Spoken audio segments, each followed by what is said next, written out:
I remember I walked up into St James's and my hands, everything, my whole body just lit up. I've got goosebumps all over. I just don't do no thing.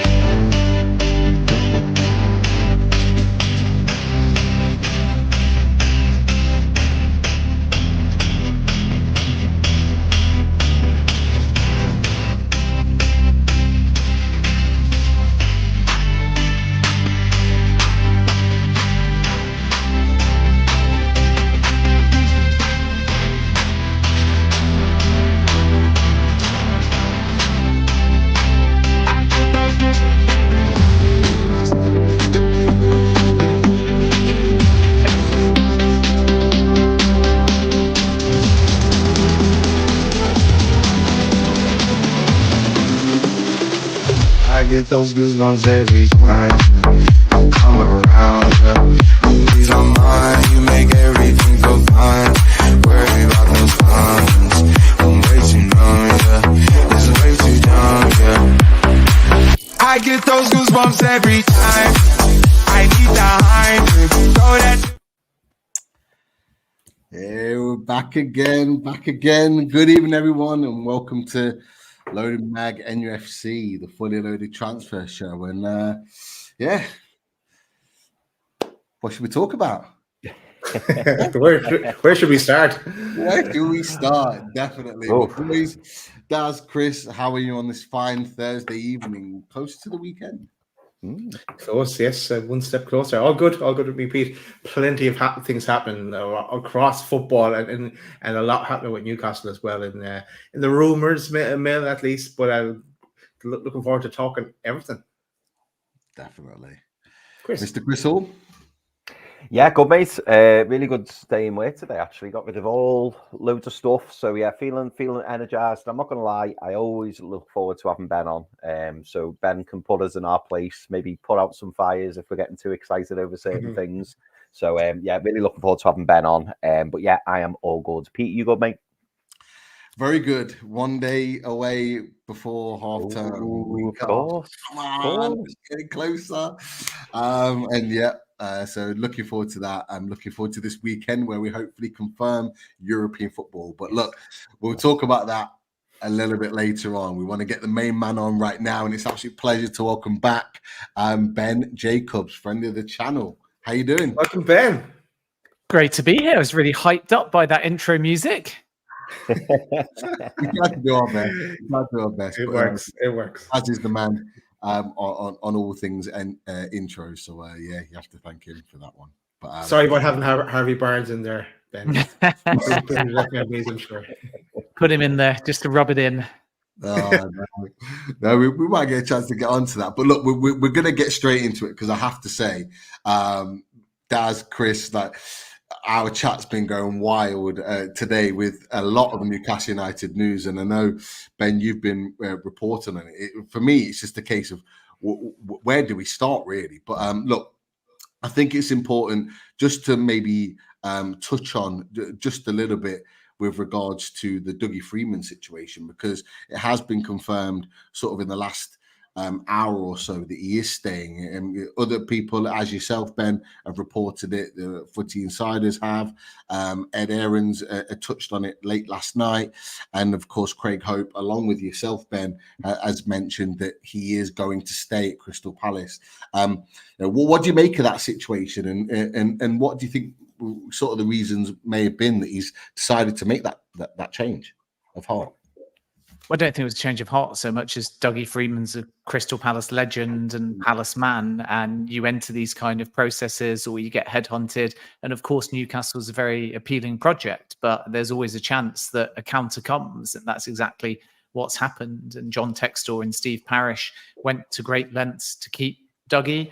I think had Glasner not come in and done so well and built a new identity, then it may have been a different story. But also, if you're Freeman, you use the opportunity at Palace to work out exactly who you might have to sell. Because Palace now, when you look at Eze, Elise, Mateta, the manner in which they dismantled a very poor, admittedly, Manchester United side, all of that's positive. And you start to think, could Palace be the one that are there or thereabouts, a Europa League place, or at least comfortably top half and moving in the right direction. And I think that Freeman knows that club better than most. So it was always going to be quite difficult to prize him away.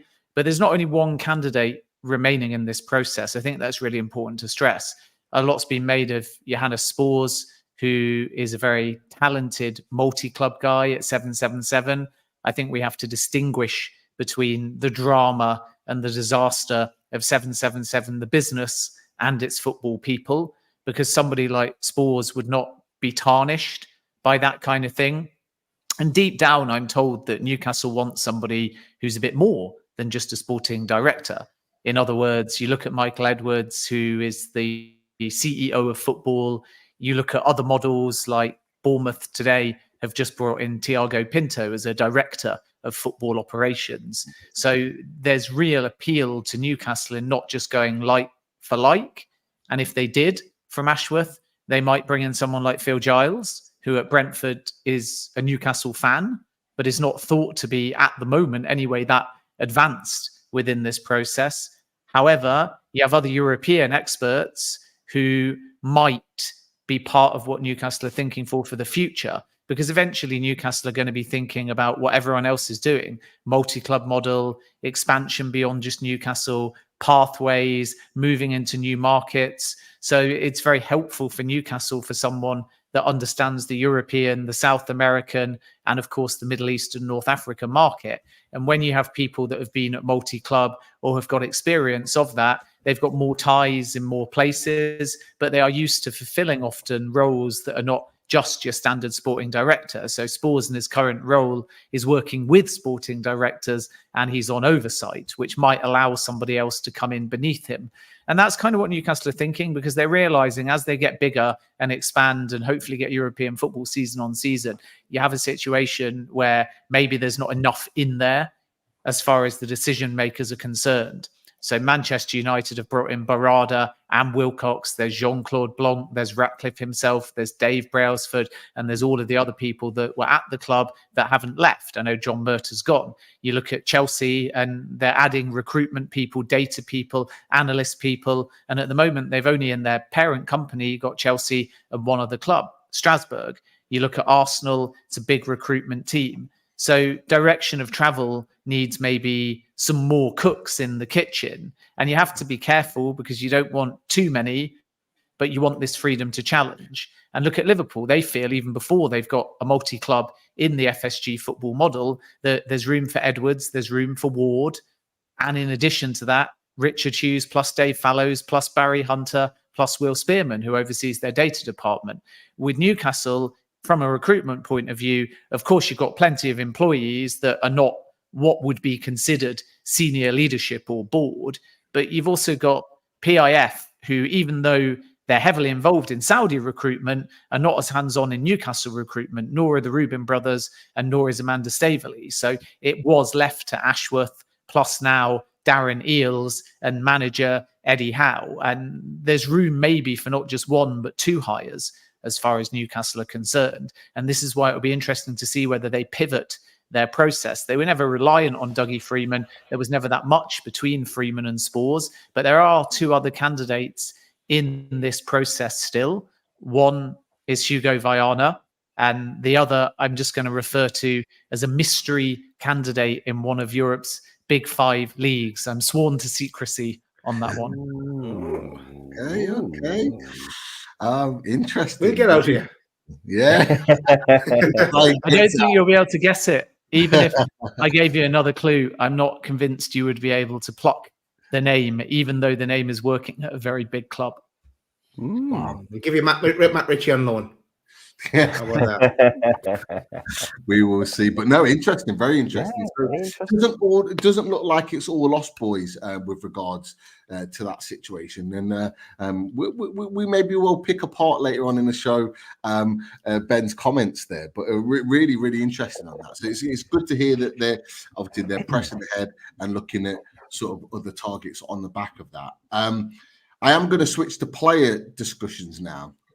I'd be really interested to get your thoughts on this, is because goalkeeping position has been a topic of conversation, certainly in the last week or so with Newcastle United, heavily linked with the likes of Aaron Ramsdale over a few-day period. But then more recently, and particularly the last 24, 48 hours, it has really ramped up with Georgi Mamardashvili at Valencia, rumoured to be leaving the club. Valencia have got a replacement. Football España saying that Newcastle are the team that's being linked along with Atletico Madrid, looking at around the 35-40 million euros. Graham Bailey's mentioned it. There's been reports in Spain, and of course, even today, Valencia and Newcastle are closing in potential on a deal for Georgi Mamardashvili. Well, what do you make of the situation with the goalkeeping situation at Newcastle United? I can see that Baz is wishing for this deal to go through, but what do you make of it, and which way do you think, in your opinion, Newcastle United are going to sway? Because there are links with Ramsdale. We know the obvious links, but Mamardashvili as well, a talented young goalkeeper. What do you make of it all? Yeah, the difference between the two is that Mamardashvili might, and it is only a might, be persuaded to have some kind of succession plan alongside Nick Pope. Because the reality is that if Nick Pope's fit, Newcastle still see him as the number one. And therefore, anybody coming in is going to be competing with Pope.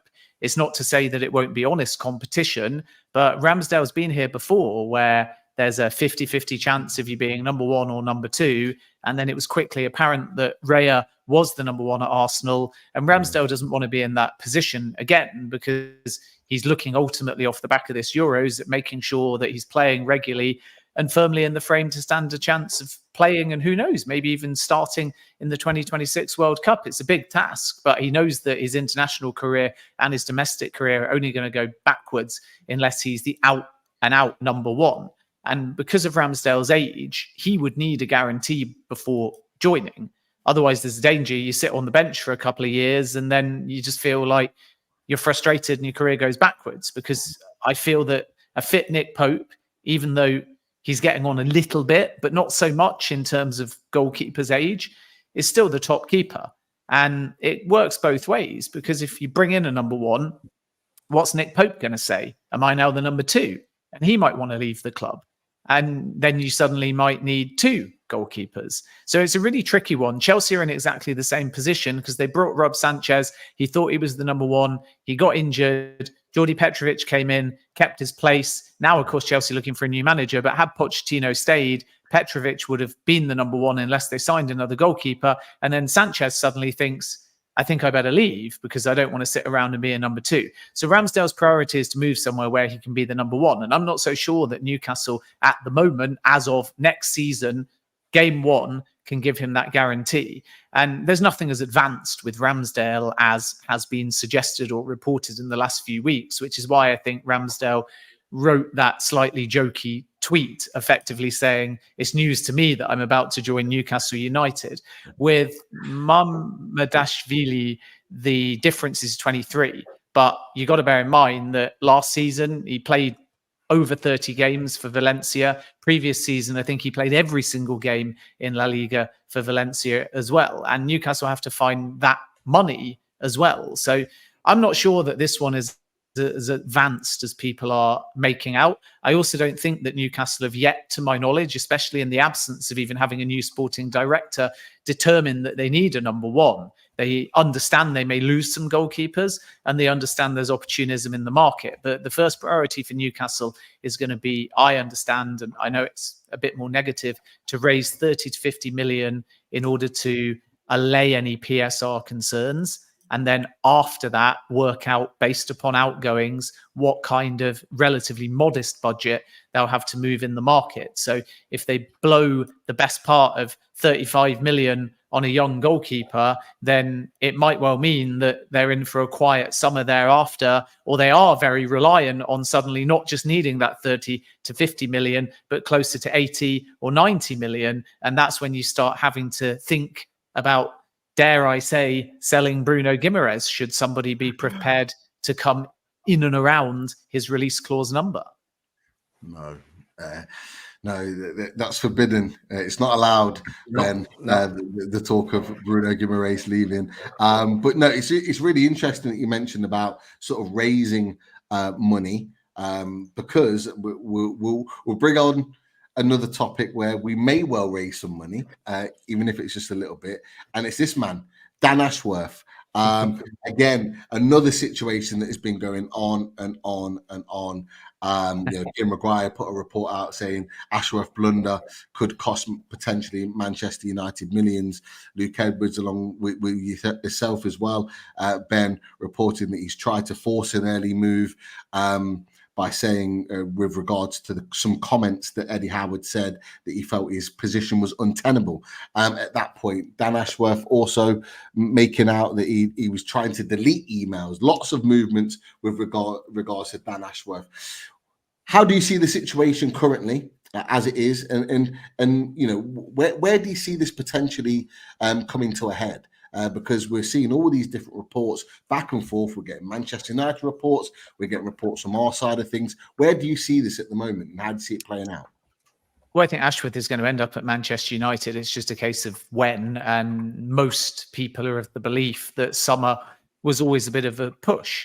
And ultimately, if it was to be an imminent start date, then Ashworth either has to argue that he was sacked and unfairly dismissed, and thus gardening leave doesn't apply, or alternatively, Newcastle have to argue that it constituted gross misconduct by Ashworth because he was in communication when he shouldn't have been with Manchester United while still a Newcastle employee and without permission to speak to Manchester United. And that could make it interesting, because Newcastle then might be able to go along with this gross misconduct that they've spotted retrospectively and still force him to see out all of the gardening leave. But the reality is that Ashworth is saying he feels he was sacked.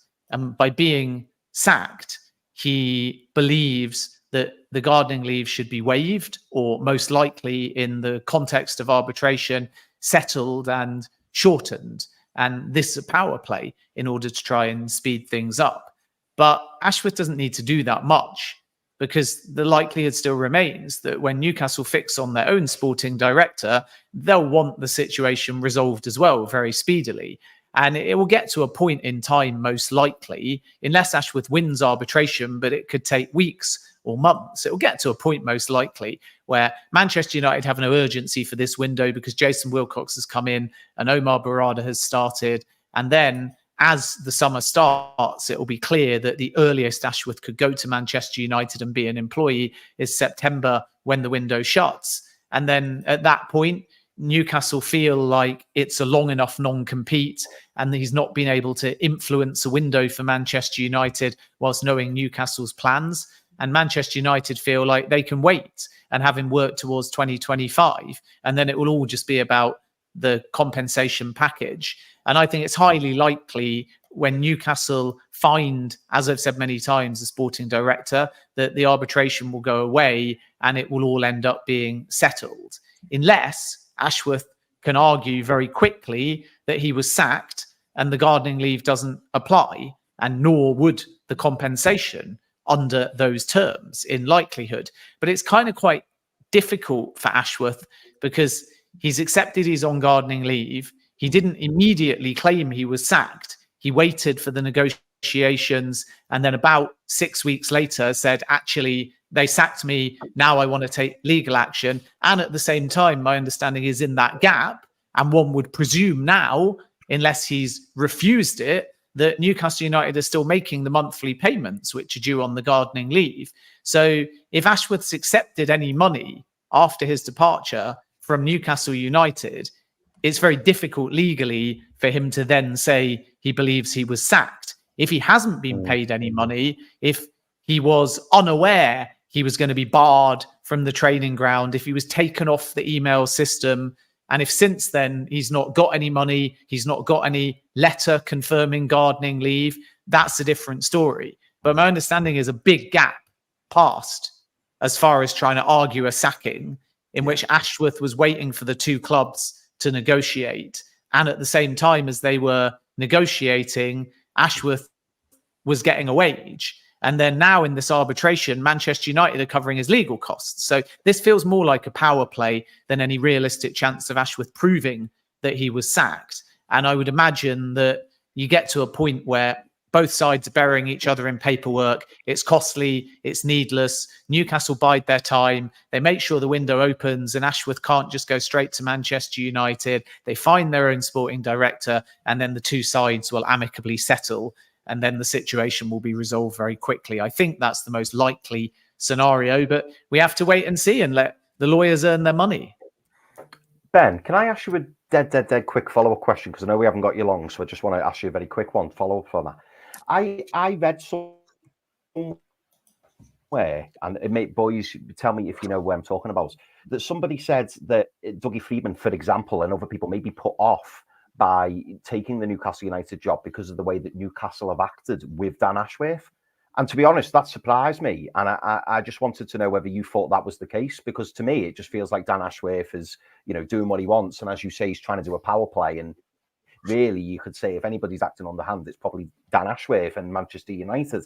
But do you think that's the reaction amongst football circles, or do you think that's just a desperation thing to try and divert the attention away from Newcastle? I think it's a mixture, but the industry feel having a number, whether agreed, whether on paper, whether verbal, or whether negotiable, having a number that's higher than Callum Wilson or Kieran Trippier might go for a sporting director is crazy. And of course, when protecting yourself, much like we see in Spain, where a player like Gavi's got €1 billion release clause, these numbers can be purposefully there to be so pie in the sky that no one's ever going to pay them. So that can be quite smart. But I think Ratcliffe and Manchester United point to their negotiations for Omar Barada from their fiercest rival, the blue half of Manchester, and it was quick, it was amicable, it was respectful, it was reasonable in terms of compensation, and it was done discreetly. And I think Manchester United's position is they can't understand why Newcastle are digging in and being protective, because having immediately put Ashworth on gardening leave, they had accepted effectively that he was gone. And this is why Ashworth may argue he was sacked, because he may turn around and say, if they actually wanted to keep me, if the number they're looking for is that high that I could have been forced to see out my contract, why did they immediately announce that I'd left the club? It must be because they accept I'm gone. And then if they simultaneously prevent me from going by not negotiating reasonably, he may argue it's as good as being booted out of the club, and he doesn't have a livelihood to go to because he's stuck on a gardening leave and Newcastle won't reasonably negotiate. But that is the position of those close to Ashworth or Manchester United. Newcastle's position is everything is well protected, and because of that, it's up to the parties to find a deal. And if the sporting director wants to go and no deal is reached, he'll have to see out his non-compete, which is a perfectly valid and legal thing to do. And it's not Manchester United's problem, and it's not Newcastle's problem. If the former say, we're not paying that, we're prepared to wait, we'll carry on as normal, and the latter, Newcastle, say, unless you pay it, he's on gardening leave, we put the clause in there for a reason, then the only person that's actually got a problem is Dan Ashworth, which is why he's tried to do the power play to force his way. And of course, he's got the endorsement of Manchester United. But if it doesn't work, Manchester United will just wait, and Newcastle might just wait. But I think what you have to understand is that when Newcastle find a new sporting director, which is why it's so relevant, it's not in the club's interest for now, because a couple of months have passed, the best part of a year and a half, to be paying two big salaries, one to a sporting director doing nothing and another to a brand new sporting director, because finances are tight. So Newcastle aren't only looking at it as we want some transfer-like fee for Ashworth. Eventually they'll look at it and they'll say, you know what, it's actually just worth getting this wage off the books because we need to allocate that to our new guy. Interesting. Yeah, some really good points there and things to keep an eye on. We've got nearly 370 in the chat. If you haven't already, click those likes and show the channel some support and subscribe to the channel. A huge thank you for watching the show. Ben, I'm going to come to this one. I know we're coming towards your allotted time, so there's two main topics that I wanted to cover before you go. One of which you actually broke in January, and this is around a player leaving the club, and this is Miguel Almiron. You had reported on this and said that there wasn't a verbal agreement between Al Shabab and Newcastle. As well as that, you'd reach a provisional agreement, and then you said that there was agreement reached. It didn't quite happen, didn't quite get over the line, but there's still rumblings of potentially Miguel Almiron leaving the club, even as much as today. There was reports from Angel Elian, who had actually mentioned, and in English it says for Mark Douglas, claims from the agent that Newcastle don't want to sell. But there is interest from Saudi Arabia. What do you make of the situation with Miguel Almiron, and do you think he'll leave Newcastle United this summer? Yeah, it's not my understanding that Newcastle don't want to sell. I think for the right offer, they will sell because they're going to need to raise these funds. And there's a few players, Callum Wilson, Miguel Almiron, one or two others, that if you're not going to sell Guimaraes and Isaac, and the latter's untouchable, if the former didn't have a release clause, it might be a different story, but that's an entry point during a certain period in the window. And then thereafter, if someone comes a little bit lower, the player may say, actually, I think it's worth my while to go. Not because he's not happy, but there are financial considerations at the club. So if in an ideal world, as Newcastle fans always want to hear, Isaac's going to stay, Bruno Guimaraes is going to stay, then somebody, if not multiple players, need to go to get this minimum 30 million as far as PSR is concerned. And that's when you start looking at your Trippiers, your Lascelles, your Almirons, or anybody else, or maybe more than one name, within that 10 to 25 million pound mark. And if you sell one, then you're halfway there, or maybe you're just about there. And if you sell two, you breathe easy. And if you sell three, maybe one or two can come in, especially if they can pull off these free transfers that we'll probably come on to in just a moment. But my understanding is exactly as it was during the last window, that there's firm Saudi interest in Miguel Almiron, not just from Al Shabab, who were the team that went in Saudi to PIF and agreed this deal before even going to the player side. And that's interesting because Saudis work in two ways, and very extreme ways. Sometimes they just send out an offer letter to the player and you literally wake up and say, wow, there's X amount of millions in the bank. And they haven't even gone to the club. Jordan Henderson was an example of that. Mitrovic was an example of that. Liverpool and Fulham were waiting for these offers, and the players saying, I want to go.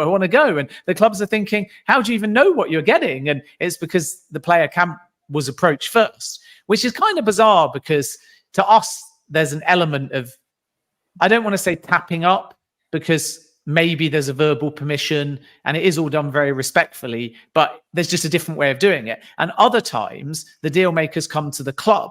We're going to see that with Manchester United this window. We saw that with Chelsea and the Saudis last window. And they say, who's available? And the clubs say, we've got 1, 2, 3, 4, and 5 names. And the Saudis say, we'll take 1, 2, and 3. Here's the bulk price we want to pay. And the players don't even know. So when I broke the Almiron exclusive, as I said in the tweet that you just flashed up, the Almiron side didn't know.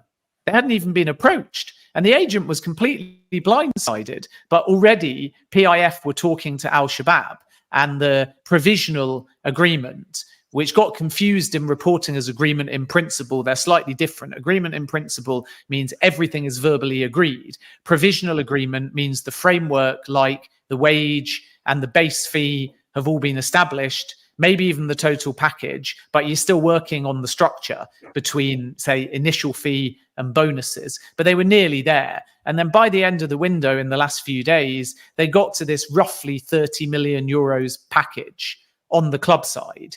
And I know that everyone originally shot it down, and then 24 hours later, they went, hang on a minute, there might be something in this.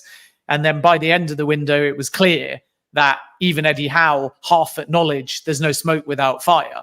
But Almiron didn't want to go mid-season. And Al Shabab may return, but it wouldn't surprise me if Al Ali, who are one of the PIF clubs, or another one that are interested, interested. But again, we don't know whether Almiron wants to leave. And Newcastle are going to be in a tricky position because they're going to have some very tough conversations with players.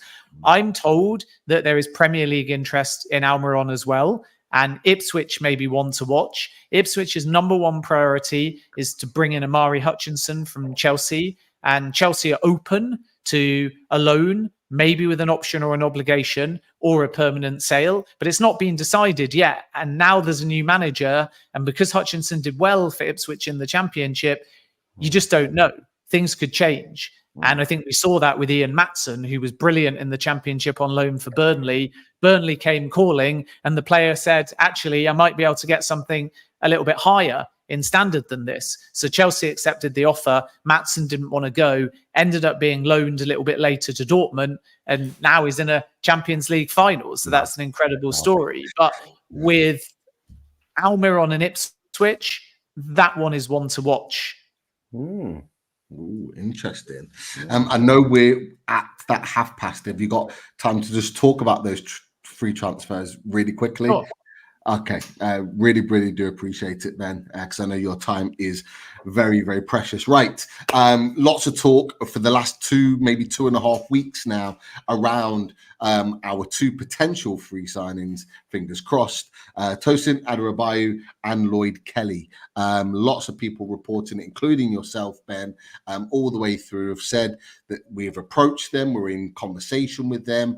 Sky have reported on it, yourself have reported on it and said that we're optimistic of getting those deals done. Craig Hope has reported that we are close to getting Tosin Adarabioyo. Some people are reporting, Ben, that the deal with Lloyd Kelly is done. In your opinion, where do you see those two deals at the moment, and will they get done quite quickly if they are? Kelly is open to Newcastle, and that's always been the case. So they've got a slightly clearer path there. And my understanding is Newcastle are very confident on Kelly. So I expect, if I take my journalist hat off and put my predictive one on, my sorting hat of transfers, then I think that one might get over the line. Tosin, I know some of the local press who I respect feel that that's also up there in terms of Newcastle's confidence, and that may well be the case from the club's perspective. And it might be fair to call Newcastle front runners for Tosin. But as I reported, and it's now been echoed by others since I put the news out there, got hammered for it at the time because everyone else was saying they're both slam dunks. And I was saying, well, Kelly's heading towards a slam dunk and Tosin, Newcastle are front runners or optimistic or maybe just hopeful. And it's because Manchester United might well enter that race. The door's not shut to a move to Old Trafford. So I think it will be Newcastle or Manchester United. Maybe it is fair to say, if you were hedging your bets, that Newcastle is still ahead of Manchester United, but I'm a bit more cautious on that one. I'm not prepared to rule Manchester United out of the race. Very interesting. So you've confirmed those deals. Bruno and Isak not going, staying at the club? Isak, definitely. I'm positive Isak won't be sold. Arsenal, of course, are interested. They were before he joined Newcastle, but there's nothing more than that. And I think Guimaraes, you just can't ever say never because he's got a release clause. And if someone triggers the release clause, the player will have a decision to make. There's nothing to suggest he's unhappy. But as I've argued many times, if only Bruno went, as much of a disaster as that would be, if you take it out of context, if you look at it in the context of finances, of moving in the market, of long-term future, one, you'd rather have Isak. I'm not saying that you wouldn't want Bruno as well, but Isak is your 20 goals guaranteed guy. And because of Wilson, you absolutely have to keep Isak. And in midfield, I'm not saying you don't absolutely have to keep Bruno. Of course you do. That's the ideal scenario for fans. But if you lose him, it's a three-man midfield. You've got Tonali coming back from the ban. You've got Joe Linton who can play in midfield. And then there's several others like Longstaff, Miley, Anderson, and they would probably at that number have 50 or 60 million to spend. So they can go and get a Conor Gallagher or another midfielder and still keep some change in their back pocket. So I'm not saying Newcastle want to lose Bruno. I'm not saying Bruno wants to leave Newcastle. I'm not even saying that I think he'll go. But what I am saying is Man City have approached the Guimaraes camp. And if someone triggers the clause or thereabouts in terms of their offer offer, then all parties will have a very serious conversation and decision to make. Very, very interesting. We'll see how that unfolds. We're going to continue the transfer talk for a little bit longer, but Ben, we're going to let you go. Huge thanks for joining us, and of course, look, we'll be in touch. We'll hopefully get you on again very, very soon. But look forward to it. All the best, guys. Take care. Bye bye. Take care, Ben. Mind yourself. Brilliant to have Ben Jacobs on. For anyone that's just tuning in now or been watching for the last 5 or 10 minutes, Ben's time is very, very precious. And with everything going on, transfer news, not just our club, other clubs, he is someone that is very much in demand. So great to have him on, particularly, lads, in such a busy day with Newcastle United talk. And we haven't even finished and covered everything Newcastle United tonight, but we continue to do so. I'm going to jump in for a second, Pete. I kind of stayed quiet while Ben was on because the time was precious and we knew he was going to be off. But let's jump in with a few things because the chat is buzzing and we know we haven't got any of your questions really to Ben, but we try to get as much out of the time as we could. But I want to give a shout out to Eden Christensen, who's become a loaded ultra, and he's not only then gone and given 5 memberships. He's given 10 more on top of this. He's given 15 memberships away to the channel. Brilliant. So nice one, Eden. Thank you very much. You, mate. On behalf of the chatters. But yeah, just wanted to get that out there while it was still fresh in the system. But there are loads of questions. We're going to get to some of the topics ourselves. I would zoom into the questions along the way. But let's rock and roll, Pete. Definitely. Look, it's we've covered so much already, and a lot of the big talking points today with regards to Newcastle United, the likes of Dougie Freeman, the likes of Dan Ashworth, the likes of the goalkeeping situation, Mamardashvili. Ben, quite positive with regards to that in terms of Mamardashvili, not saying that it's a priority position, which some may argue actually that it's not a priority position, but for some of us, it definitely is, and confirming that the Adebayo, the Lloyd Kelly situation is positive in terms of Newcastle potentially wrapping up those 2 deals, certainly with Lloyd Kelly. Boys, I want to get your thoughts and people in the chat, your thoughts about some of the news that's come out today, and it's involving this man and this man. Jared Bowen and Dominic Calvert-Lewin. Well, like I was in the pantomime then. He's behind your piece. I know. And Luke Edwards reported that Newcastle United are interested in a double swoop for Dominic Calvert-Lewin and Jared Bowen. Not going to lie, boys, it took me by surprise. I wasn't expecting that article to come out today and be linked with those 2 players. But look, where should we go first? Jared Bowen. Let's talk Jared Bowen first as a one single topic of conversation. Jared Bowen, boys, what are your thoughts about the potential? I think I might know the answer to this. Of Jared Bowen coming to Newcastle United. Boy, talk to me, Daz, Chris. What you thought? Sometimes I wonder, are we going to talk to each other when we come on the show? Because we do have a little spats in our chat as well. Look, what a day to be a West Ham fan, eh? A lot happened in the West Ham front. The manager was a story that we're going to talk about as well. The chatters are on it as well. We'll get to that. But Jared Bowen, excellent player. Absolutely excellent player. But for me, I wish we had assigned him back in the time of Brucey when he came from Hull and we were interested in him. Mike Ashley wouldn't pay the money, but great player. But for me, I wouldn't go down that route because he's going to cost an absolute fortune. I think, did I say that already? I think he's 27, and he's set up in London as well, from even what some of the challengers are saying. But I'd go for someone slightly younger, and again, you're going to be paying the English tax on top of that as well.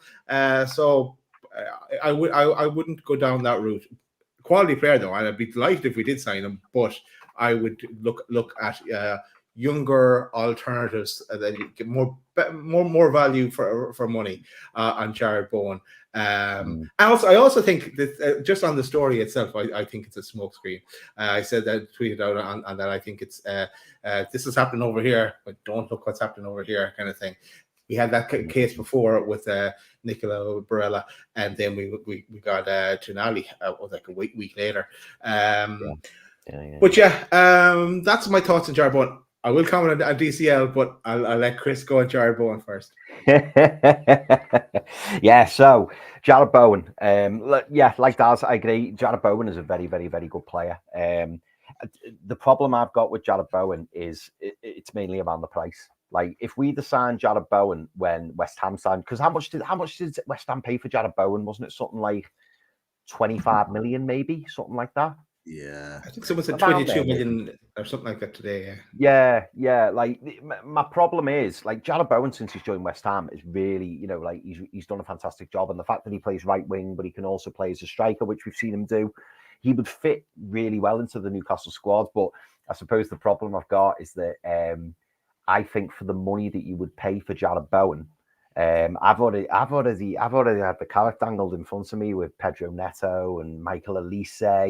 And for me, I think I would rather go for one of those two over Bowen. But that's not to say I wouldn't like Bowen. And hey, if the price, like if someone said Jared Bowen was available for 40 million, I'd say get in there. Let's do it. Let's do it, because he's an upgrade on what we've got. He's better than Murphy. He's better than Almiron. And I think he's a really, really good player. But I think if you're paying 60, 70, 80 million for a winger, he wouldn't be top of my list. Yeah. And you know what? You raise a good point. I wouldn't say he's a great age. He's not a bad age, but he's 27. And I think, how old's Elise? Is Elise 22? Is he 22, 23? 22. It's quite obvious to me that I think we would look elsewhere than Bowen. But if West Ham turn around, I'll tell you what is interesting though, and Pete, I know you're going to give your thoughts on Bowen. And I only thought this actually, Daz, when you mentioned about the West Ham having a big day. I wonder whether West Ham's hand might be forced a little bit, because they were probably expecting a nice 80 million off Lucas Paqueta, which they're no longer going to be getting. So if they have to sell someone for significant money, I wonder whether they'd be more inclined to sell Bowen now, because they know Paqueta's not going to go anywhere. I'm not going to lie. I thought the same when that news broke today. I'm going to say this to begin with. I don't think it's going to happen. Jared Bowen, I just don't. I would love to see it happen, but I just don't think it would. For me, I think. I think we have to have a balance here at some point at Newcastle United.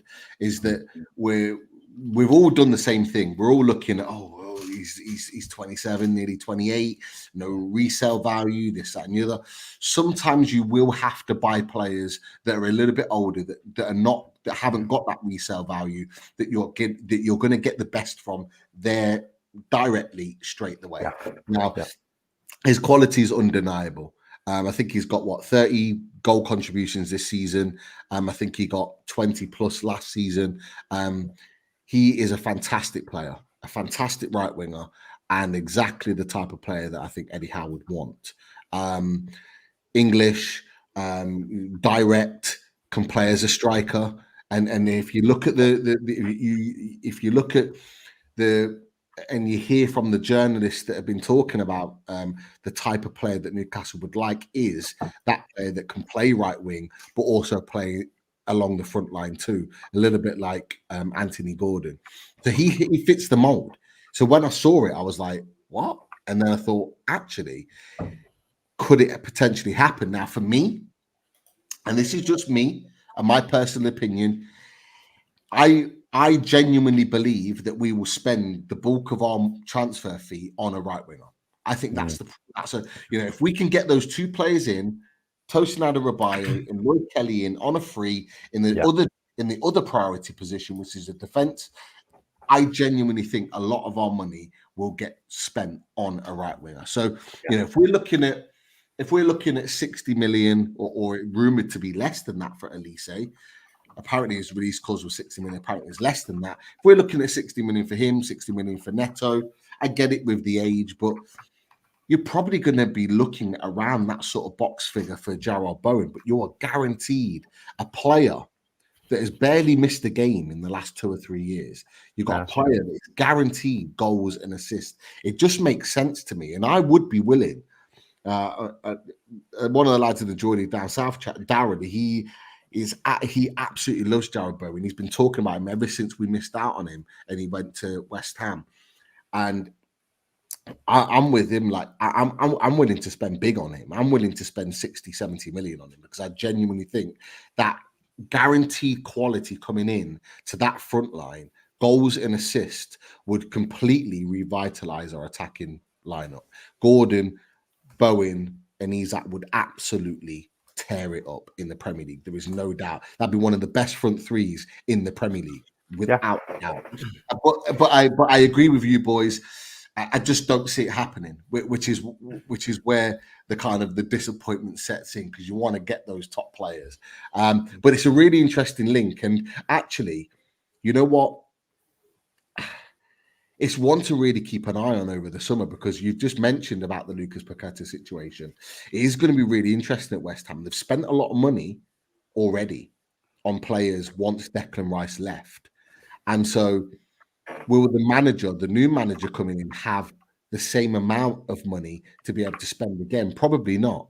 And so they might well look at a move like that to generate some fees. So it's going to be an interesting situation. Really, really interesting situation. But that's my opinion. I think he cost West Ham 20 million from what 20 million, which is peanuts, really. Yeah, it is.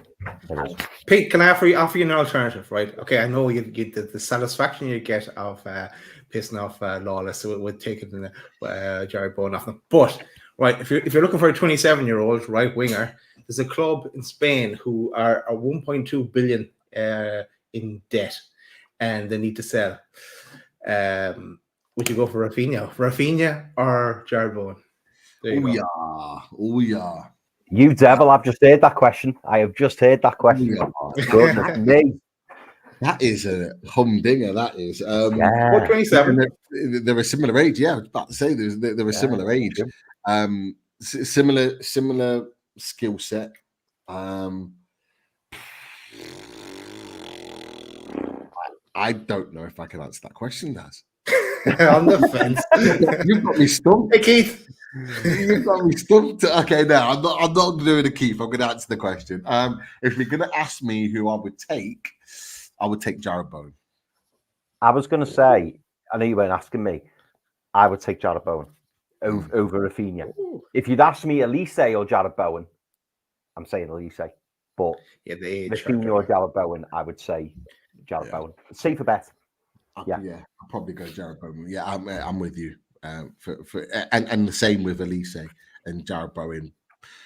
Similar fee, but the age bracket difference, the outlet, and the ceiling. Yeah.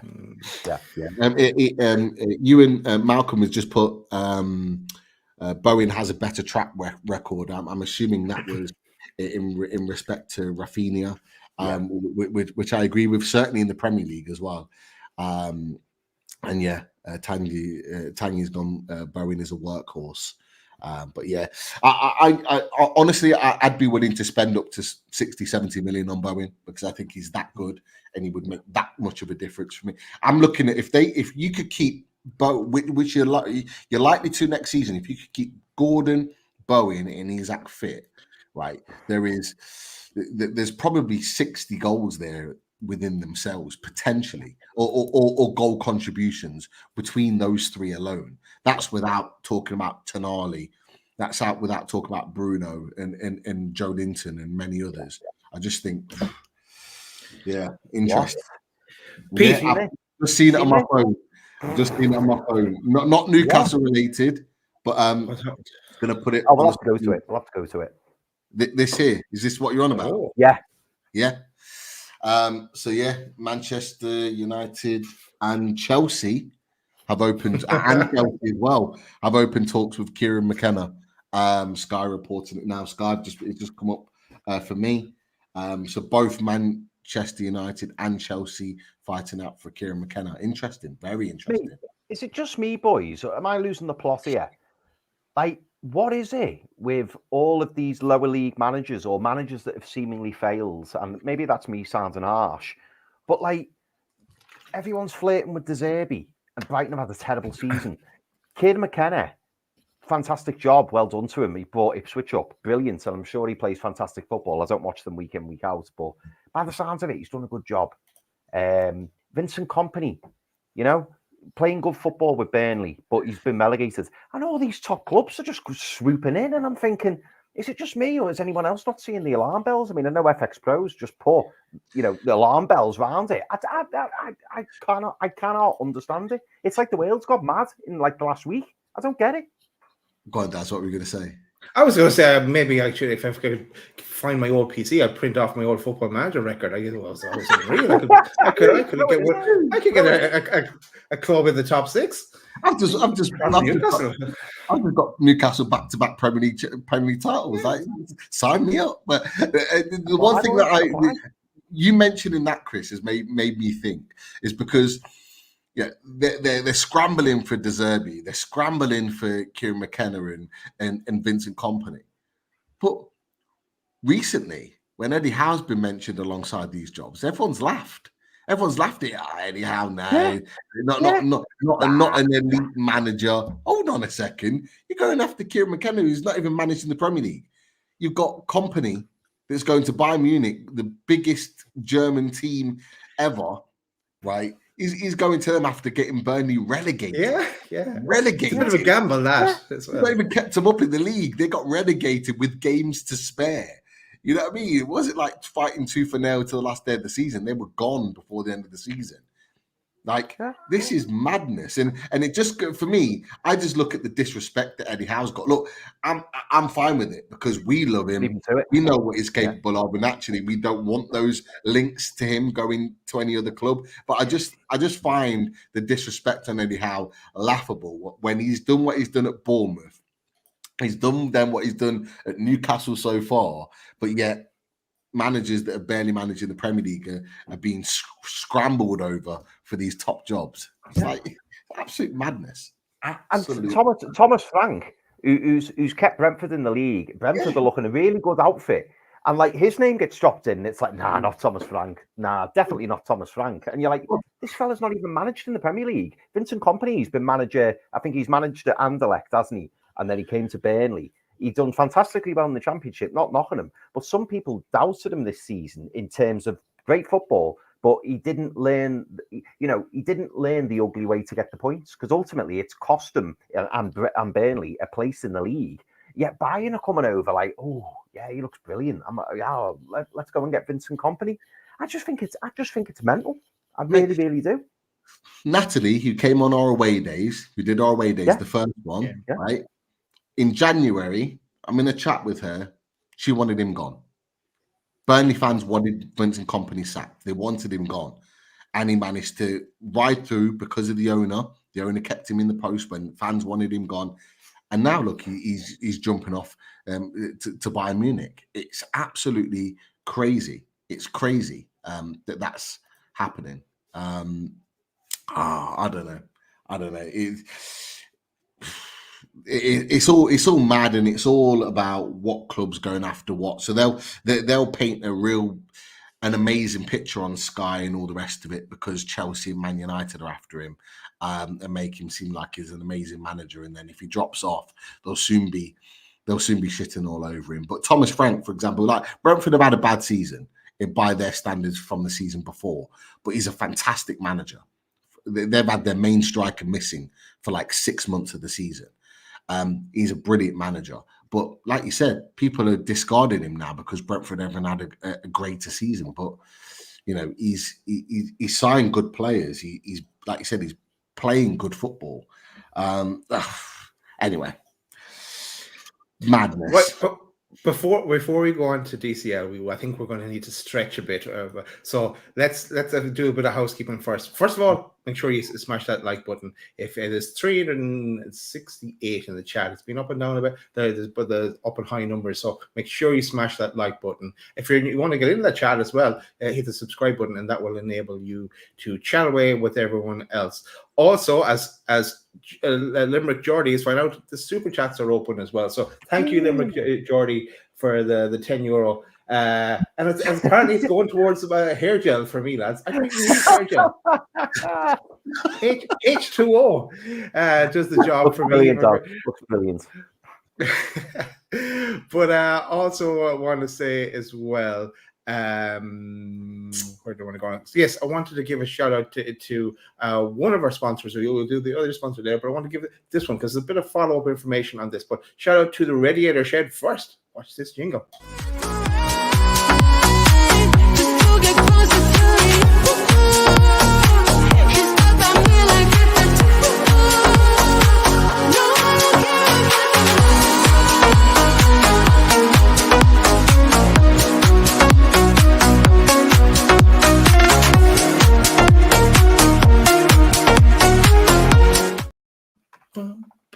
I love that song.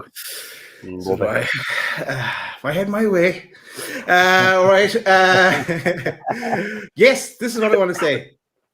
We've got way more discounts with the Radiator Shed. So for all the Radiator Shed products and services, if you if you email Russ, or if you call Russ, and the numbers on screen, I'll put it scrolling along the bottom in a while, but you will get 20% off. Just say load of 20, and you'll get 20% off all the range of products. So that's something to keep in mind, because those products would be expensive. So if you know someone else who is building a house, renovating a house, is even thinking about it, get on the blower, tell them to contact Russ at the email address or the telephone number, and help them out, and Russ will help them out as well. I'll put the details around the bottom of the screen so you can write down the number and write down that email address, or go online and theradiatorshed.com and get started up. But yeah, thanks to Russ and Simon as well for sorting us out on that, and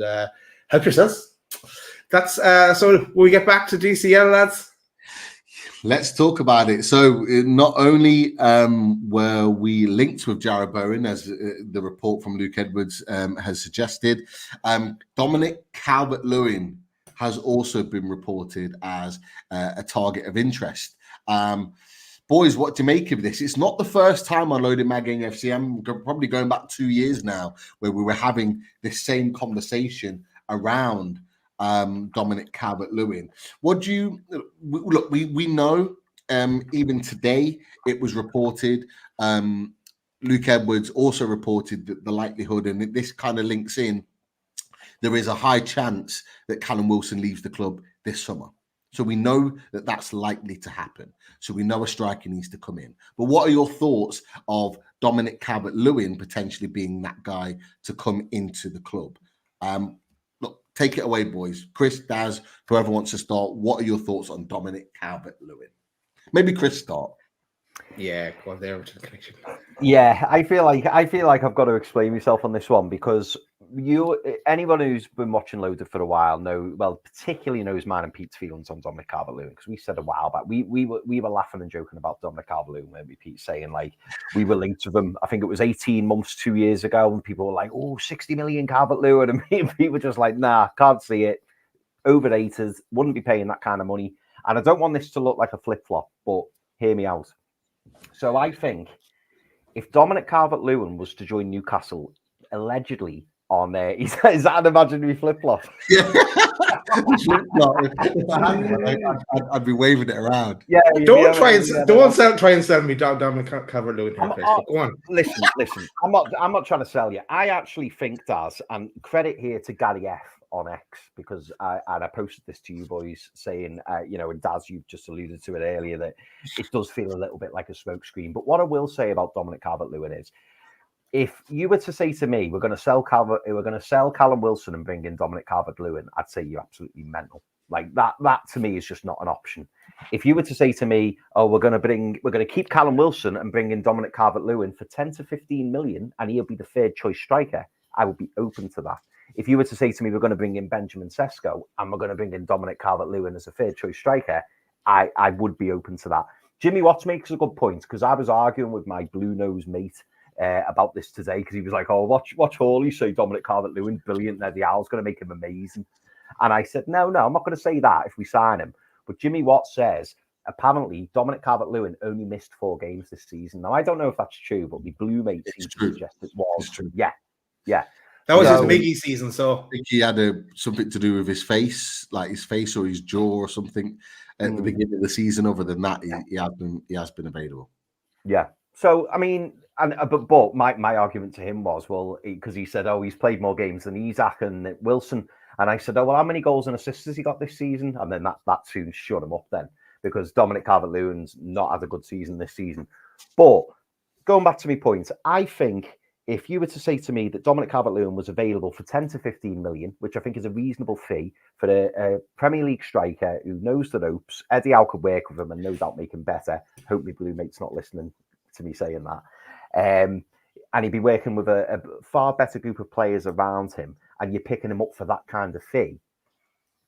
I'm open to it. I am open to it. But what I want to say is, when we were talking about it 18 months, 2 years ago, and we were talking 50, 60 million, everything was getting bumped up.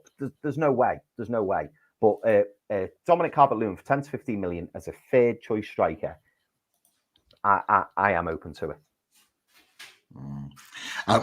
Before I come to you, Daz, just want to give a bit of a shout out to Lee from Newcastle Fans TV. Is in the house.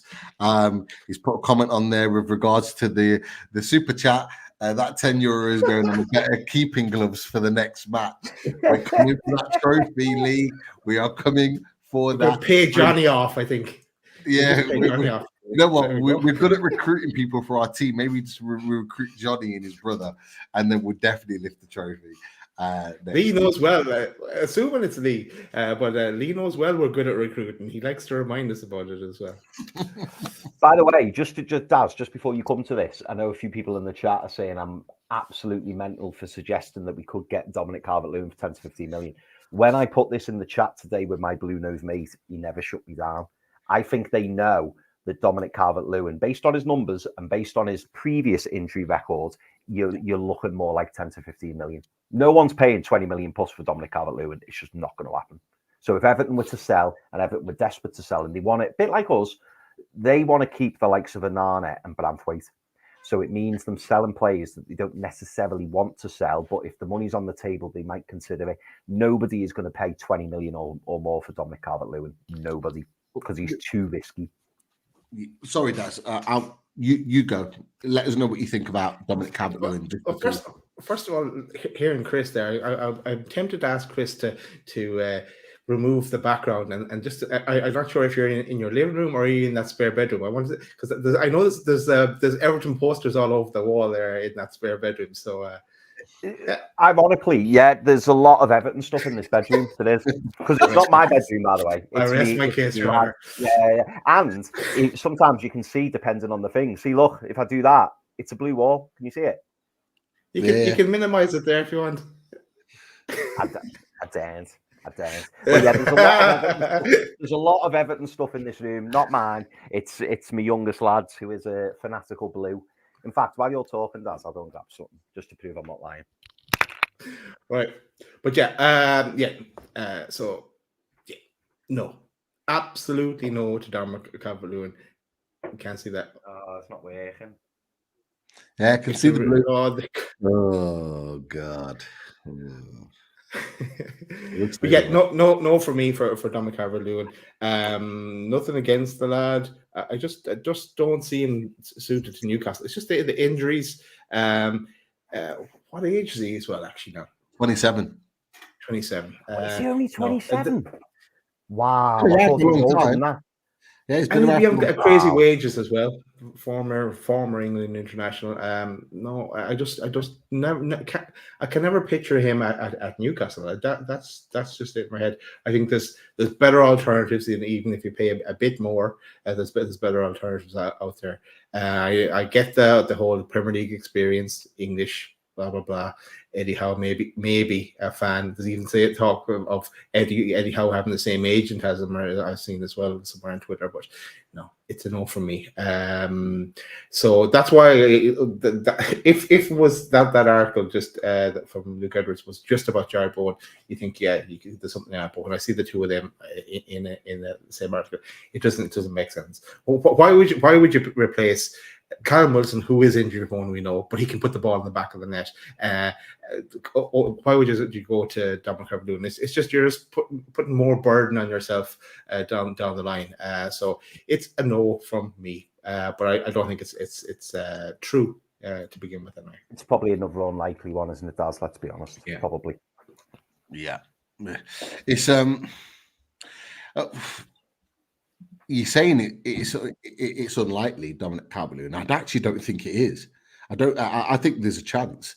Like I personally wouldn't want Dominic Calvert-Lewin at the club. I think if he came to Newcastle United, he'd have it all to prove.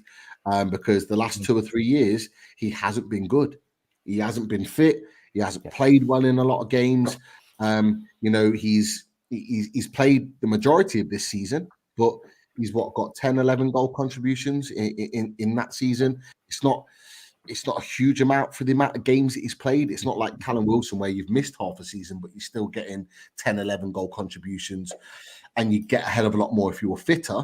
He's played a lot of this season and hasn't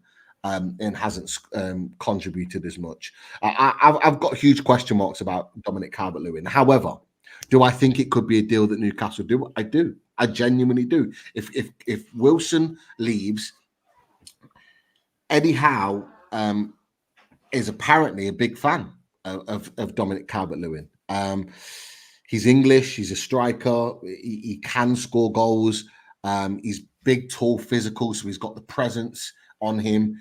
There's huge question marks there. The question marks around the contract, and not the contract, sorry, the transfer fee. I'm not sure if you boys have said it, but someone put it in the chat, and I was thinking exactly the same. He's got 1 year left on his contract. He's got 1 year left on his deal. His deal runs out in 2025. So for those that think that he would cost 20 million plus, they ain't getting it. They're not getting that. Okay, the Callum Wilson, who's a better striker, albeit hasn't played as much this season. There's rumours and people like Craig Hope and Luke Edwards are saying we'd only get 15 million for Callum Wilson. Well, if we're only getting 15 million for a 32-year-old Callum Wilson, who's a guaranteed goal scorer, who's only got a year left in his contract, you're probably paying the same for Dominic Calvert-Lewin. And let's be honest, I don't think there's many clubs that would pay anything more than 20 million for Dominic Calvert-Lewin, not in this current state. He'd have to prove a hell of a lot more to be commanding that sort of fee to get him out of there. So for me, I think he's got it all to prove. I personally would want to be looking at an alternative striker to Dominic Calvert-Lewin, but can I see Newcastle United getting that deal? I genuinely do. I genuinely see that deal potentially happening, which I don't know whether to laugh or cry at the thought of Dominic Calvert-Lewin playing for Newcastle United, considering for the last 2 years what we've said when he's been previously linked with him, and we've kind of laughed it off. You mentioned, Chris, but it actually, when it comes out and you look at it, you think maybe. Migs S has just put in a really, and when I read it, I was thinking that's mental. But if you think about it, what are you thinking on this? Oh, sorry. Chris. Yeah, someone else put it further up in the chat earlier about. It's mental when you read it, isn't it? Because you go, nah. But then again, talking of free transfers, getting in your Tosin, getting in your Kelly. If you swapped Dominic Calvert-Lewin for Callum Wilson, you'd go, oh, it's a bad swap. But like you rightly said, Pete, there's a 5-year age gap there. Right? Yeah. You've got Dominic Calvert-Lewin, who's got many years ahead of him. And if it allowed you not having to spend the money to then do a straight swap, and then still bring in that additional striker. Like I said at the start when we were talking about this, there's no way in hell that we should sell Callum Wilson and bring in Dominic Calvert-Lewin and that's the striker business closed. That's just ridiculous. That can't happen. But if Dominic Calvert-Lewin was the third choice, the Chris Wood, I don't think that's so ridiculous. Can we take another look at Chris Wood? Yeah. He's better than Chris Wood, though. He's better than Chris Wood. Kenzie didn't think so. She thinks Chris Wood is better. Kenzie thinks he thinks Chris Wood is better than Dominic Calvert-Lewin. Nah, not for me. I mean, there's games I've seen Calvert-Lewin play, and he's looked brilliant. The unfortunate thing is you don't see enough of that, and you get 3 or 4 of those games a season, and that's not good enough. Clearly, I know we saw one of Chris Wood's 3 or 4 good games a season when he came to St James's and absolutely tore us apart. But I just think with Dominic Calvert-Lewin, there's more to his game. But as I say, let's be clear, boys. This is not let's sell Wilson and bring in Calvert-Lewin and then we're done. This is he's an added extra. He's an additional man in the squad. That's how it is. Okay. Well, let's go to an alternative universe, and we did bring him in as the third option. Then he's got a lot to do to, as Peter said, to convince us. It's like Eddie's wish. So you're going to bring us. We also need that. We can't be relying like we can't rely on Wilson. We can't rely on DCL either to be there when we need him. So we're still in the same problem. So we need to bring in that second striker then. But definitely not him coming in as a second striker. No. Good, because you're back to square one. We'll just have another season like this season. Yeah. It's pointless. Yeah. The thing with Callum Wilson though is if you're letting him go, you want to get cash money for him. So in answering that question from the swap, you want that money. But yeah, if you're able to get a very kind of utilized player that can play right or left or through the middle as well, and a Dominic Calvert-Lewin, like you said, is a third choice, that kind of solves your problem there. Or someone that can play sort of in the attacking midfield role, maybe on the left, maybe as a front man, as a false 9, you could potentially make that work. But yeah, again, there's too many variations because, again, as you said, you don't want to take the risk on having him as your backup striker because you can't guarantee that he's going to do the business. Yeah. Interesting. Let's see how that one develops. It was, to be fair, it's an interesting topic that I didn't expect us to be discussing tonight because I never expected that link to come out tonight. However, there are other topics that we wanted to discuss. This one's not necessarily Newcastle related, but talking about the Jarrod Bowen situation could potentially link to Newcastle United in some way if we are in fact actually interested, and that is concrete interest in Jarrod Bowen. And it's the situation with Lucas Paqueta.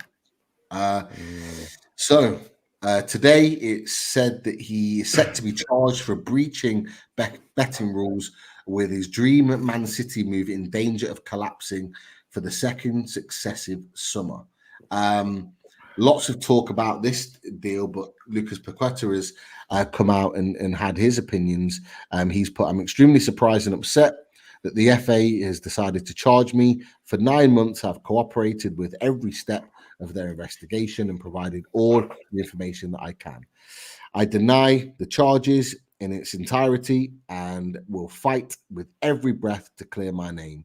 Due to the ongoing process, I will not be providing any further comment." Boys, what do you make of that one? Go on, it's a strange one, isn't it? Yeah, I haven't read an awful lot about it, to tell you the truth, but it is a strange one. Again, people are putting two and together. I see in the chat as well that Man City were going to go back for him, but that this was hanging over him for a while. Now that it's come out, that's obviously off the table now. Do they go back? Do they go double down and go for Bruno now as an option? So hopefully that I don't want to hear that. But it is a strange one, and he's very denying it completely. In contrast to Nali, who he admitted everything. Maybe he had no choice but to admit everything. But because they had all these details, and then he cooperated with everything and came clean. And in one way, it's helped him it's helped him that he's hopefully over the addiction now.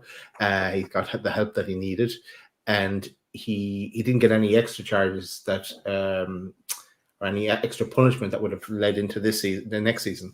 So, but it is interesting how this is going to play out now for Paqueta. It's such a pity as well. The two things that and two people have just put in the chat, so I'm just going to steal the chat for a second. Yeah. It was actually something called spot fixing, which that's not the comment. It was spot fixing, so it was intentionally picking up yellow cards. For his friends to bet on. And actually, Rich Joblin just put in the chat, what Martin Ziegler reported today is that the ban can be anywhere between 6 months and a lifetime ban, because spot fixing is significantly more serious than just betting on a team to win. Like Sandro Tonali, of course, both are wrong. And Sandro Tonali's done his punishment and is nearly there in terms of his punishment. But spot fixing is more significant. And actually, I don't have it on me, but there's obviously LB's got an invested interest in this because they wanted Paqueta this summer.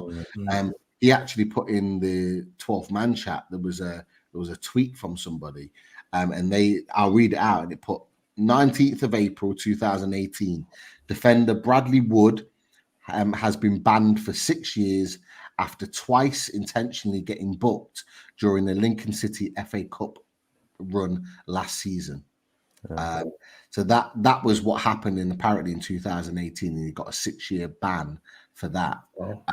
So if Paqueta's been doing it, and apparently he's been doing it more, there's a potential.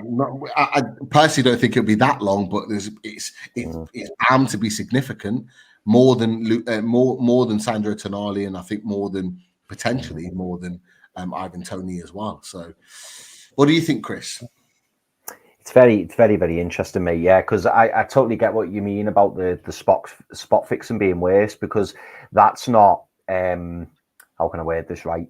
That's not having a gambling addiction. That's basically being very underhand and basically questioning the integrity of the sport or the profession that you're in, because you're basically manipulating an outcome to benefit others. And no doubt he will have been benefiting somewhere along the line as well. I'm sure that he's probably given them the money to put the money on.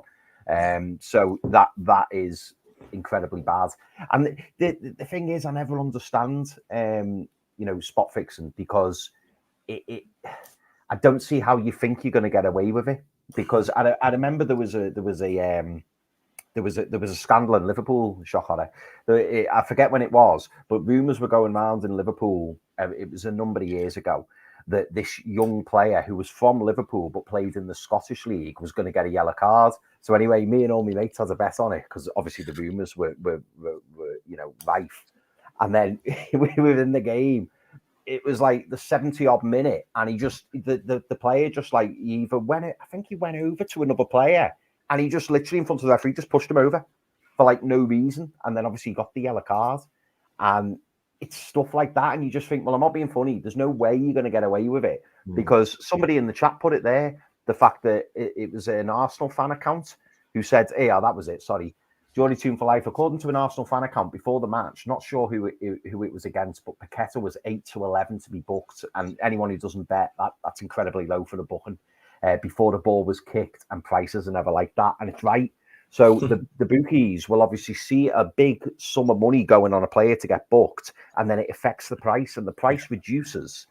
So he's never going to get away with it, because then they're going to go, well, where did all this money come from? And if they're seeing it from Brazil, if they're seeing it from London, particularly by West Ham, they're going to be like, oh, I wonder where the links are there. Do you know what I mean? It's blatantly, it's far easier to link it to a player, because then you go, well, they're from London, the bets, or they're being placed around Upton Park, or the West Ham Stadium. I've called it off the park years ago. Or they're being placed in Brazil, where Paqueta's from, or you know what I mean? It's so obvious. Yeah. And I think that's why he could have the book thrown at him. And interestingly, from a Newcastle point of view, it could have big ramifications, not just for West Ham, but for Newcastle as well, because as Daz rightly said, you know, Man City have been heavily linked with Lucas Paqueta and in small sections, Bruno Guimaraes. So if Lucas Paqueta's off the table, does that mean Man City are now going to go, right, we're all in on Bruno, go and get Bruno? So it could have impacts on us. But yeah, serious charge. And the last thing I'll say on it is there tends to be no smoke without fire. And this has rumbled on for a hell of a long time. And the fact that he's been charged would indicate them to me that they've got pretty strong evidence that he's guilty. Yeah. I think it's the reason why it's taken so long. I think they've tried to really kind of make sure that their argument is foolproof, because it is, you know, it has to be if they're going to convict someone. I think the Italian organisation worked far quicker and far better, but I think they've been doing it for quite a while before they actually pulled Sandro Tonali in for that conversation. I think they had enough evidence there to suggest, but I do think, you know, I do think it's serious. For me, I don't think it affects Bruno Guimaraes personally. I don't think it affects his deal. I think for two reasons. One, it's not the same position. So Paqueta, for me, was always going to be a Bernardo Silva replacement, because Bernardo Silva is likely to leave. Thank you, James. Look at that. Sorry, Daz. It is a great show, James. It is a great show. If that's true, that's just ridiculous. Yeah, that is just ridiculous. Apparently it was. Sorry, apparently it was the friends that were betting. But you know, it's mad. It is. What he should. I was just going to say, if they wanted good odds, it would have been for Bruno to not pick up that yellow card for how many games was it? That was ridiculous. Lots of games, wasn't it? Yeah. Exactly. Would have been some odds. Bruno's like, they do seem like different characters, although they're good friends. Bruno is very religious, very kind of like devoted to his religion and doing the right thing, and that sort of thing. Whereas Paqueta's probably not. So I think they are very different characters. But like, I just think, for one, they want Paqueta because Bernardo Silva is likely to leave. Secondly, what for grabbing an Everton, having your boy an Everton fan. Just to point out, I'm going to make you feel guilty now, Bill. Just to point out, me boys and me stepsons. So when I met my wife Lisa, unfortunately he was just a full-on blue. By the time I got in there, I couldn't brainwash him. It was too late. So I've got a blue. One lad who's a blue and one lad who's a red. And I'm stuck with them. That's it. Stuck in the middle. But the second thing is that you know, that position of centre midfield is already quite stocked already for them. And I'm not convinced that, not that they need Bruno, because I think he's a better player than the likes of Kovacic and who's the other lad? Certainly Nunes. Yeah, Nunes has been a bit of a flop since he went, hasn't he? But then, you know, there's another not a chance. You know what? I'm going off topic here, but makes me laugh. So whenever I'm here and I'm watching the game, and my boy's here watching it, or he's just watching me watching the game because I'm so animated watching it. Every time we score, and I'm just like going mad and I'm jumping, and he's like, the one thing he says is, Newcastle, yes. Leicester rubbish, yes. Well, I literally brainwashed him. Every time Leicester's mentioned, I'm going, no, Leicester's rubbish. Newcastle are the best. So now he goes, yes, Newcastle, Leicester rubbish. Just after every goal. Yeah, every time. Oh, next season, mate. Next season, you're gonna have a ball. He's gonna love it. Yeah. All his mates are Leicester fans. All his mates wear Leicester kits, and they're all Leicester fans. And he rocks up in his green away cellar, Newcastle United straight on. So proud, love it. With a bit of sports washing, those with the 5 and 6 year olds. Love it, man. But no, that situation is going to be an interesting one, like we said, to keep an eye on. And it, like I say, could have ramifications for West Ham and their business. Lopetegui, now in charge and confirmed, he's going to want a little bit of money to spend. They've got a little bit of money to spend, but I think he's going to want more to really kind of revamp the team. They've got a lot of players that are over 30 that are potentially going to need to be moved on, so they're going to need a few more as well. That is for sure. Any questions to see out? Yes. Yeah, there are a million questions. We can tackle the ones from Ben as well. We'll do four. Like, should we say 4 or 5 questions, maybe? Yeah. Let's go. Where we go first? And we can try and be as quick fire as we can. Maybe we can squeeze more in if we go quick fire. Definitely. Yeah. Well, let's go to the one of the topics that we took with Ben. We didn't really comment on ourselves, but from Dave Bullman, Evelyn lads, a lot of talk about Marmashvili today. Please be truth in this, be amazing signing. And 9 says, where the lads, even my people, get me Marmashvili, Tosin and Kelly, and we're off to a fire. Wouldn't that be unreal, lads? Absolutely. I feel like I'm all in on Mamardashvili now. Like I really, really, really, really want him. It was interesting when Ben was talking about him before and saying that, you know, whoever comes in, Nick Pope would still be number 1. And I was sitting there thinking, if Mamardashvili comes in, he's number 1. Don't know. Do you boys agree? Do you think that he's have to wrestle it off Pope, or do you think he's just straight in there? If we sign Mamardashvili, is he straight in as number 1 for you boys, or for Eddie Howe? Straight in as number 1. It's Pope's to try and get it back. Yeah, and or if there's any slip ups from Marmashvili, that he would swoop in for a while as well. So yeah, he's Pope B is going to number 2. But then again, like if Pope B doesn't want is happy to stay at Newcastle, look at Scott Carson. He's signed 39. He signed another contract for Man City. So like, I wouldn't mind Pope B being our Mark Gillespie for a couple of years. Henri. Mamardashvili comes in 1,000% as number 1 goalkeeper for the simple reason that, in my opinion, he's a better goalkeeper than Nick Pope. I love Nick Pope. I think he's done well at the club. For me, Mamardashvili is a better goalkeeper, and so he has to come in as number 1. Doesn't mean that Pope's going to be sitting on the bench every week, a little bit like Ramsdale. I do think, providing that Man City, or when Man City smash Man United on Saturday, we will be confirmed European football. I think Pope may well play in some of the European games in Europa Conference League. I do think he'll play in those games, and I think Newcastle will try and strike a better balance than Arsenal did with the likes of Ramsdale and Raya. So I do think Pope will get a lot of football and it'll be fine. So for me, I think we need to get that deal done, because the one thing I'll say, lads, is that with Mamardashvili goes to Euro 2024. And if he has a fantastic tournament, like regardless of where Georgia go, if he plays well, I think he's going to get a lot of interest from a lot of clubs who maybe were in their mind thinking, didn't really want a goalkeeper, wasn't a priority, but we might need to get him now because he is a top goalkeeper, and may end up picking him up for a little bit more money, and we maybe lose out because we haven't got that sort of money that they're willing to spend. It could turn into a bit of a nightmare. So we get it done now at a reasonable price before the Euros and the price hikes and everything else. So I do think it's a deal that has to get done maybe in the next 2-3 weeks max. Yeah, no, I agree. Apologies, Pete. We're giggling there, myself and Chris. But a serious question here, and it's one for you, Pete. It comes from Jordy 2 for life. He goes, question: do you get 20% off the small radiators? I'm asking for a dwarf friend of mine.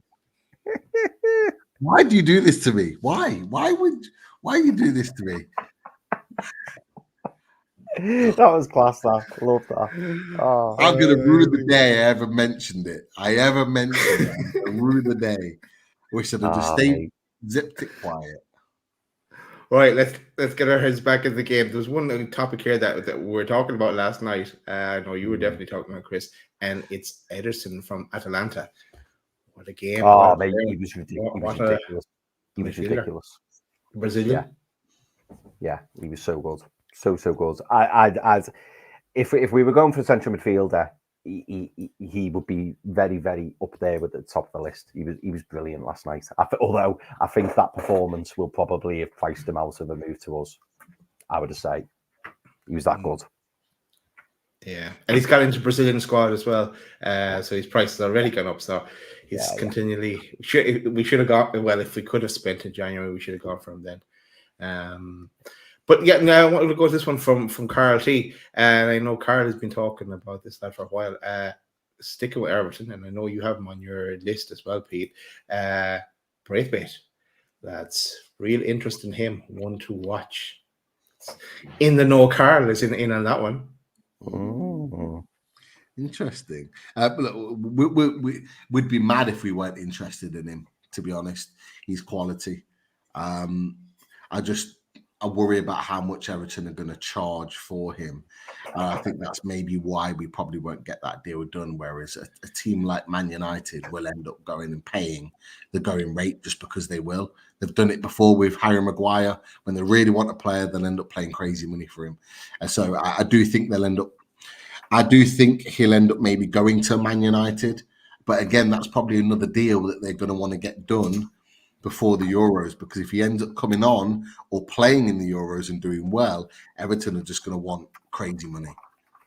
So I do think I would love him to come to Newcastle, but I do think that's one that's maybe definitely out of our price range. Just because if we're getting Tosin Adarabioyo on a free, for example, do you then want to go and spend 60, 70 million on a centre back where you could be spending that on a right winger? Sorry.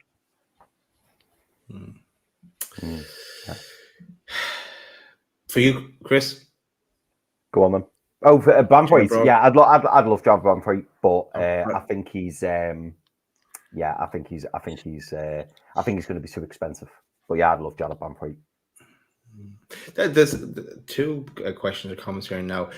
One from 9 says Nick Pope is considering a move away from Newcastle this summer via Team Talk and Franz Fletcher. And someone else up here, David Tofield, says, any truth Ipswich want Pope? So Ipswich want Miggy and Pope? Let's go. Yeah. And their manager may potentially leave. And the manager, yeah. Jeez, yeah.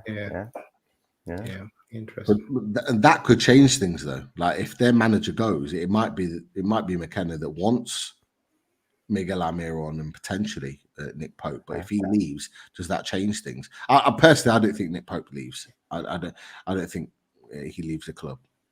I think Dubravka's gone, and quite rightly so. I agree. Yeah. Did you find that? Did you find that interesting? Actually, that he was the only player who didn't have a reason for not being as part of that Australian squad.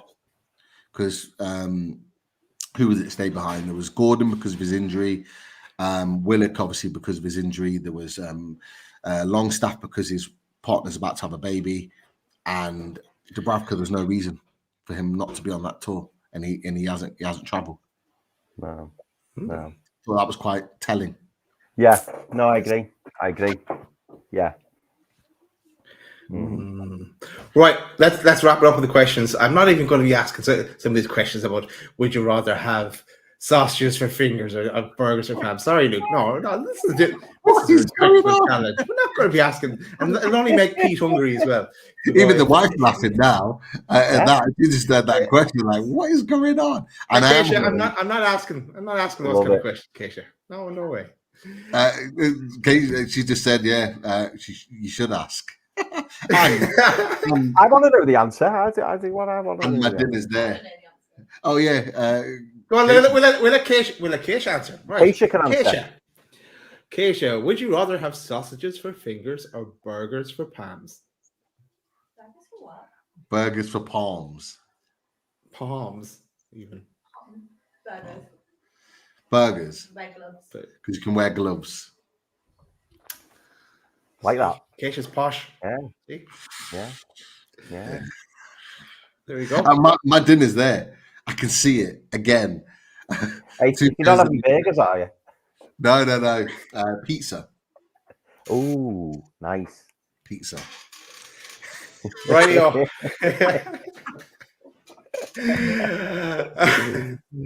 That's it for the questions. There's still more questions, but we'll be here all night. We say we round up. A shout out to our sponsors, Manscaped. Bigger than a shout out.